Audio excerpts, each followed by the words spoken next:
ఇవాళ వచ్చి ఏదో ఇన్కన్వెన్షన్ కూలగొడుతున్నా అని చెప్పి సోషల్ మీడియాలో పెట్టించుకొని పేరు తెచ్చుకునే ప్రయత్నం చేస్తుంది. కానీ చాలామంది తెలియని అంశం ఏంటంటే కొట్టేదో ఒకటో రెండో పెద్దోళ్ళే కానీ నోటీసులు ఇచ్చి వందల మందికి నోటీసులు ఇచ్చింది మాత్రం పేదవాళ్ళకు. ఈ నోటీసులు వచ్చిన తర్వాత పేదవాళ్లకు కంటి మీద కునుకు లేదు. వాళ్ళు కార్పొరేట్ దగ్గర పోతారు, వాళ్ళు ఎమ్మెల్యే గారి దగ్గర పోతారు, వాళ్ళు ఎంపీ గారి దగ్గర పోతారు. ఇక్కడ పంచాయతీ పార్టీల పంచాయతీ కాదు, ఇక్కడ పంచాయతీ పేదోళ్లకు సంబంధించిన ఇళ్ళ పంచాయతీ. ఇవాళ నేను మొన్ననే చెప్పిన ప్రెస్ మీట్ పెట్టి, సరే మీరు హైడ్రా పేరిట మీరు ఏం నడుపుతుందో నాకు తెలియదు, కానీ నేను డ్రామా అని అంటున్నారు. గతంలో కూడా వేరే ప్రభుత్వాలు వచ్చినప్పుడు కూడా గిట్నే డ్రామా చేసిండ్రు. మళ్ళీ వాళ్ళు దాని వెనుక ఏం జరిగిందో మాకు తెలుసు. కానీ ఇవాళ మీరు వచ్చి ఈ హైడ్రా పేరిట డ్రామాలు చేసి పేదల గుడిసెలను పేదల ఇళ్లను కూల్చేసే ప్రయత్నం చేస్తే ఖబర్దార్ అని చెప్పి ఇప్పటికే హెచ్చరిక చేసినాం మేము. ఇవాళ ఇంత జరిగినప్పటికి కూడా స్వయంగా ముఖ్యమంత్రి గారు మాట్లాడతారు, స్వయంగా హైడ్రా చైర్మన్ గారు ఒక ఎండి గారు మాట్లాడతారు, మేము పేదల ఇళ్లకు పోతలేము, పేదల జోలికి పోతలేము, పేదలకు సంబంధించిన ఒక గుడిసె కూడా పీకేస్తలేమని చెప్తారు. కానీ ఈ నోటీసులు ఎవరి కోసం ఇచ్చింది, ఎందుకోసం ఇచ్చింది, దీంట్లో ఉన్న ఆంతర్యం ఏందో చెప్పాలని చెప్పి మనం చేస్తాం. ఇంకొంతమంది చూస్తున్నా ఈ మధ్యకాలంలో వాళ్ళే ధర్మాన్ని మూస్తున్నట్టుగా, వాళ్ళే ధర్మానికి ప్రతీకలైనట్టుగా ఒక ఆయన మా ప్రొఫెసర్ నాగేశ్వరరావు గారు ఉన్నారు. నాగేశ్వరరావు గారు అయితే మొత్తం రేవంత్ రెడ్డి గారు ఇప్పుడే గొప్ప ప్రగతి కాముకుడు, చాలా గొప్ప మేధావి, గొప్ప సంఘ సంస్కర్త, ఆయన మాత్రమే ఈ రాష్ట్రాన్ని రక్షించగలని చెప్పి భుజాల మీద తీసుకుంటే మాకేం బాధ లేదు.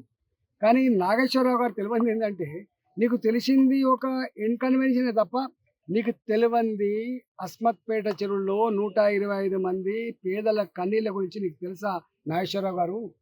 అలవాల్ చెరువులో జీతాలు చేసి నౌకర్లు చేసి నెలకు 5,000 10,000 బ్యాంకులకు ఈఎంఐ కట్టుకున్నటువంటి ఇండ్లకు ఉన్న గోస గురించి నీకు తెలుసా నాగేశ్వరరావు గారు? ఇవాళ సూడో మేధావులు కొంతమంది సోషల్ మీడియాలో ఆ ట్రెండింగ్ కోసం ఆశపడే వాళ్ళు, అప్పటికప్పుడు ఏదో పెద్ద హీరోలు అని చెప్పి పేరు తెచ్చుకునే వాళ్లకు ఈ పేదల గురించి తెలియదు.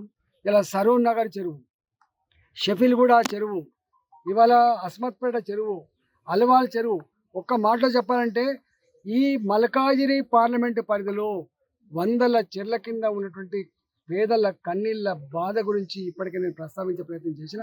నేను ఈ ప్రభుత్వాన్ని హెచ్చరిస్తా ఉన్నా, ఇలా నువ్వేదో సూదపూసలాగా, నువ్వేదో వచ్చే ధర్మాన్ని ఇప్పుడే పునరుద్ధరిస్తున్నట్లాగా, నువ్వేదో ఛాంపియన్ లాగా పోజు పెట్టే ప్రయత్నం చేయకు. పేదల జోలికి వస్తే మాత్రం ఖబర్దార్ అని చెప్పి హెచ్చరిస్తా ఉన్నాం. నువ్వు అనుకుంటున్నావు చాలామందిని చూసింది పేదోళ్ళు, నిన్నే ముఖ్యమంత్రి కాదు, అనేక మంది ముఖ్యమంత్రిని చూసింది ఇక్కడ, అనేక ప్రభుత్వాలు చూసిన ఇక్కడ, అనేక పార్టీలను చూసిండ్రు, ఇవాళ నిన్ను కూడా చూస్తూ ఉన్నారు. పేదల జోలికి వస్తే మాడి మషైపోతారు, జాగ్రత్త. మీరు పేదలతో పెట్టుకునే ప్రయత్నం చేద్దని చెప్పి నేను హెచ్చరిస్తాను.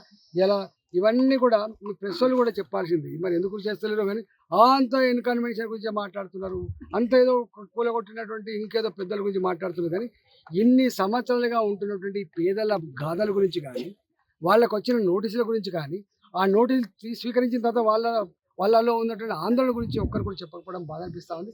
నేను ఇవాళ మళ్ళీ ఒకసారి చెప్తున్నా, కొంతమంది రాజకీయ నాయకులు కూడా